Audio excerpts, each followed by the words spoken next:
Hi, it's Angie. And Sherrel. And we are going to teach you how, or she's going to teach you how, to make this entire Thanksgiving meal. This looks wonderful. And we're going to try to give you the confidence, Angie, where you will tackle There at we least go, one I or know. two of these dishes yourself. I know it. So mashed potatoes and pecan pie, the turkey, of course, dressing, anything and everything. We've got the whole meal. And we're going to show you in individual videos. So make sure you check them all out. Let's get going. All right, well, in our Thanksgiving meal, we obviously have to have dinner rolls. We do. Yummy. Okay, tell us about And these. if you want to do something a little beyond the brown and serve rolls or the frozen rolls, I suggest this recipe because it's something that's so simple. If you've never made bread before, this actually works. So for you, Angie, we're going to start with the first step of making rolls. And we're starting with 3/4 of a cup of warm water. And then we're going to put in 1 package of yeast. And then we're going to take our whisk. This is a bread dough whisk, so it's a little different. But stir it vigorously. What we want is the yeast to dissolve. So this shows that Angie can do this. My husband will be so proud. So will my mother. Now, while she's doing that, I'm going to crack the egg. And I let this egg come to room temperature because we don't want to get that any warmer. That's pretty good. I see a few little lumps, but I think it'll be all right. Now we want to really get kind of vigorous with it. You want to do it? I'll show you. And see, look at that. Well, you're just going back and forth. It's amazing. And you can see a pro and an amateur. Right? No. It's easy. You can see. You can do that. It's all in the wrist. Yeah. Perfect. That's great. See? Now we're going to put part of our flour in. Just part of it. I've measured this out ahead of time. Okay. And we're going to make it and beat it. We're going to put about a cup of the flour in. And we're using some bread flour and some whole wheat flour. And I'm going to put a little bit of oil in. Just cooking oil. Just keep going. We're going to make this kind of silky. She's teaching me the ropes of cooking. That's right. That's right. And we're going to put a little, let's see. I want to put a little bit of the sugar in. This takes up to a 1/4 cup. You can use a couple of tablespoons or you can use a 1/4 cup. Depends on how sweet you like your rolls. And I'm not going to add my salt yet because salt can retard the action of the yeast. Look at that. Oh, she's just doing great. Yeah, right. This is terrific. This is terrific. Okay, now let's see if we can just beat the heck out of it and get it nice and silky. Yeah. That takes some major strength. I'm going to add just a little more flour. What we want to do is make it where it's kind of elastic looking. Sure.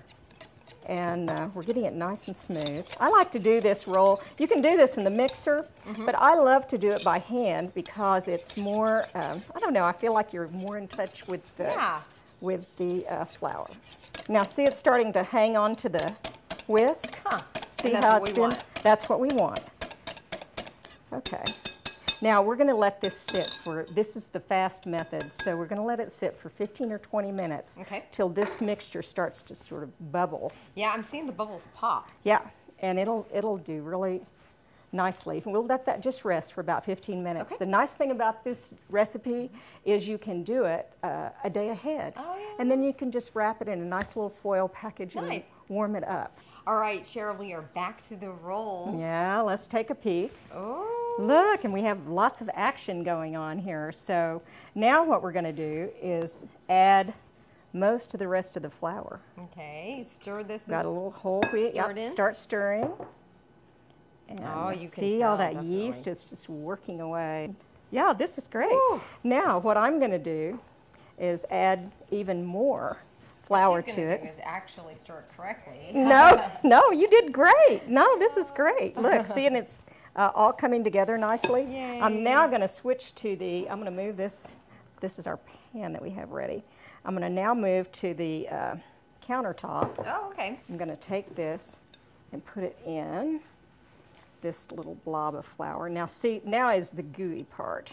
Just getting a little flour on everything. And you just kind of roll it around in there, I guess? And I keep pushing it down. Yes, and this we can just put with that dish. Okay. And then we just start putting it in the flour. And this is the beginning part of kneading the dough. You are such a pro. Oh, no. This is so easy. Oh. But you want to knead it for about 5 minutes.